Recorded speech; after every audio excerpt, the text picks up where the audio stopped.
નમસ્કાર વિદ્યાર્થી મિત્રો, ધોરણ 6 વિષય સંસ્કૃત સ્વાધ્યાયન પોથી પાઠ નંબર 2 દક્ષિણ પાદમ સંપૂર્ણ અને સચોટ સોલ્યુશન. પ્રશ્ન નંબર 1, નીચે આપેલા પંક્તિઓનું અનુલેખન કરો.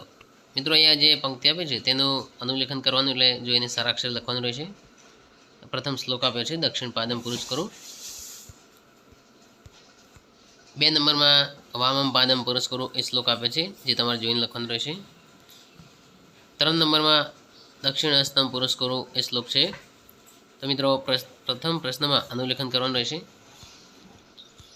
પ્રશ્ન નંબર 2, ઉદાહરણ મુજબ વાક્યોની રચના કરો. અહીંયા ઉદાહરણ આપ્યું છે, ખેલામાં, તો સર્વે મિલિત્વા ખેલામાં. તો ગાયામાં, તો એનું થશે સર્વે મિલિત્વા ગાયામાં. નંબર 2, વદામહ, એનું થશે સર્વે મિલિત્વા વદામહ.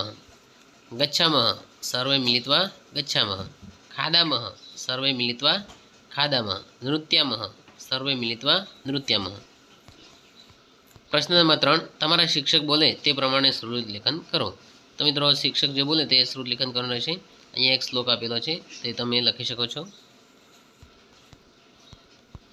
પ્રશ્ન 4, નીચે આપેલા શબ્દોનું અનુલેખન કરો. અહીંયા જે શબ્દો આપ્યા તેનું અનુલેખન કરવાનું રહેશે. મંદમ, સ્વયં, ભ્રામય, ગોલાકારમ, તમ, દ્વયમ, ભ્રમ, હિ, કુરુ, ખાદામાં વગેરે શબ્દોનું અનુલેખન કરવાનું રહેશે.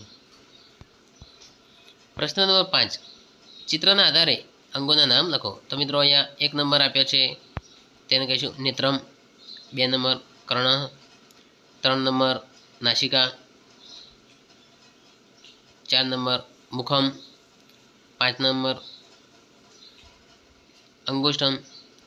6 નંબર કરહ. 7 નંબર ચરણ. 8 નંબર કરતલ. Thank you.